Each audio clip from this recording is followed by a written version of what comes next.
Hello everyone, I'm George from Ireland. So this video is about Sir Jeffrey Donaldson, who just became leader of the Democratic Unionist Party a few days ago, so the newest leader of any British political party, and he takes over after Edwin Poots, who's the second shortest serving leader of any political party in the United Kingdom. He was leader for only about 3 weeks before he tendered his resignation. And I think he was acting leader for slightly longer whilst they organised the election of his replacement.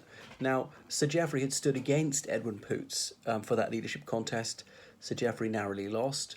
I'm not quite sure why Edwin Poots went down better with the grassroots. Perhaps they feel that Sir Geoffrey is over-sophisticated. But Sir Geoffrey was clearly the better choice, even though I don't think he's a marvellous politician. Always seems sort of slightly out of his depth. There's something childlike about him. I mean, Edwin Poots comes across as a dimwit, a backwoodsman, the sort of person who'd have really no appeal outside of Northern Ireland and only a limited appeal within it. You know, bear in mind this party was once led by Ian Paisley. Now, you might think that Ian Paisley was vile, and I've got strong criticisms of his rhetoric myself, but he had presence. And as David Cameron said, that Paisley was one of the UK's most instantly recognisable political figures. These are big shoes to fill of the big lad, and none of them could really fill them. You know, Arlene Foster had a very different style, but she was much more approachable, quite creditable, more reserved, restrained, respectable. So who is this Sir Geoffrey? Well, he's almost 60 years old. He comes from Kilkeel, this village in County Down. Came from a working class family, the oldest of 8 children. So unsurprisingly, he's brought up in the Protestant denomination, Presbyterian Church to be more exact. So he eschewed higher education. He joined the Orange Order as an adolescent. In case you don't know what that is an organisation which any Protestants are permitted to join, and it is a monarchist organisation. People say it's a unionist organisation, though strictly speaking that's actually not true. I mean, they are unionists, I think, without exception, but you wouldn't actually have to be if you see the oath that Orangemen have to take. So it's so called because it's to honour the memory of William III, also known as William of Orange, who was Stadtholder of the Netherlands, King of Ireland, King of Scots, King of England. He's the one who brought about the 1688 revolution and won the Battle of the Boyne in 1690, thereby upholding parliamentary supremacy, but that also led to Protestant supremacy and the reintroduction of discrimination against the Catholic majority in Ireland and the Catholic minority in Great Britain. Now, the Orange Order says that they don't advocate for sectarian discrimination, although a few generations ago, a lot of them did discriminate on a sectarian basis. But the Orange Order said they support the monarchy being Protestant. So supposing the British monarchy were to become Catholic, they would no longer support it. But actually there's nothing in their oath about the Act of Union. And bear in mind in 1800, the Orange Order campaigned against the Act of Union. So the Orange Order has changed a lot over its time. And the Orange Order was only for members of the Church of Ireland initially. Anyway, I digress. So Donaldson said he felt this burning sense of grievance at the way his community was treated. Is that unionists or Protestants or possibly both? Remember, he was growing up during the height of the Troubles. You know, he was a teenager in the 70s, so he joined the Ulster Defence Regiment, which is this part-time unit of the British Army, men and women actually living in Northern Ireland, do your ordinary job and then do a few hours a week military service, you know, manning roadblocks, stopping and searching people, things like that, trying to interdict arms smuggling for the IRA. So about 300 UDR soldiers were murdered by the IRA and the INLA, and the UDR killed only about 6 terrorists themselves. So obviously, as a soldier, you want to kill the enemy. So they had to exercise enormous restraint.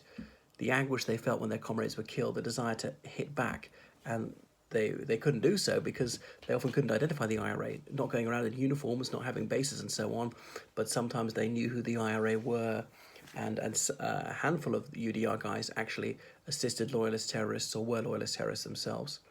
So, and Donaldson, he joined the Ulster Unionist Party, so he is part of the UDR, the Ulster Unionist Party and the Orange Order. It all seemed to be the same movement to him. So Enoch Poll was the MP for down south from 1974 till 1987, if I got that right.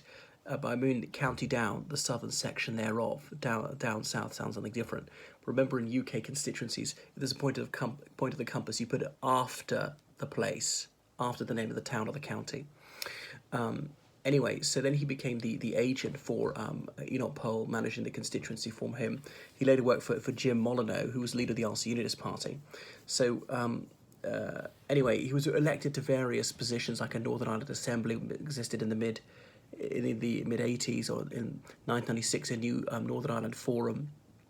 As an RC Unionist, he eventually was elected to Parliament for the Lagan Valley constituency in 1997, the youngest MP from amongst the RC Unionist Party. He married young, he had 2 children. He's the eldest of 8 children of a working class family. So the RC Unionist Party was split over the Good Friday Agreement, and Sir Geoffrey came out against. He was under significant threat from Republicans, and he had to be under 24-hour police protection. So he finally left the RC Unionist Party, and he went over to the DUP, as indeed did Arlene Foster. And so he was elected an MP for them. So anyway, he has finally become leader. He was knighted quite a few years ago. He's a Brexiteer. His views are really quite predictable. He was one of the more socially liberal DUP politicians, and years ago he was saying he sort of welcomes single mothers to his constituency. He's got no beef about that. Or some of his constituents, they wanted Irish citizenship, especially after Brexit, and they needed this to be signed for by some elected representative or police officer. Say, yes, I know who you are, I confirm your identity. So he was doing that. Some will say, isn't that hypocritical? Well, no, this is a conservative to his constituents. If they want Irish citizenship and they're entitled to it, yeah, he's going to facilitate them. It doesn't negate his desire to see Brexit brought about. He's not applying for Irish citizenship. So 2 of his cousins were killed by the IRA in the Troubles, and unsurprisingly that caused him anguish, copper fastened his views.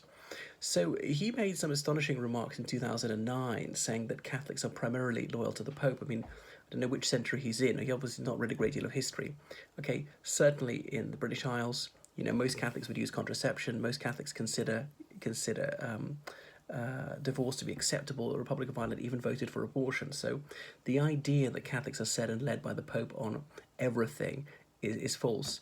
I mean, there are a lot of people who are nominal Catholics who don't actually hear Mass. Even those who hear Mass, a lot of them disagree with the Church and disobey the Church on many issues. The Pope does not have total control of Catholics. There have been Catholic monarchs who've gone to war against the papacy many times. The Pope is against the death penalty or nuclear weapons, but many Catholic politicians and voters vote for these things. So he was, Donaldson, he's kind of against gay marriage and things like that. Well, that's enough about Jeffrey Donaldson, a slightly better leader for the DUP. Toodaloo.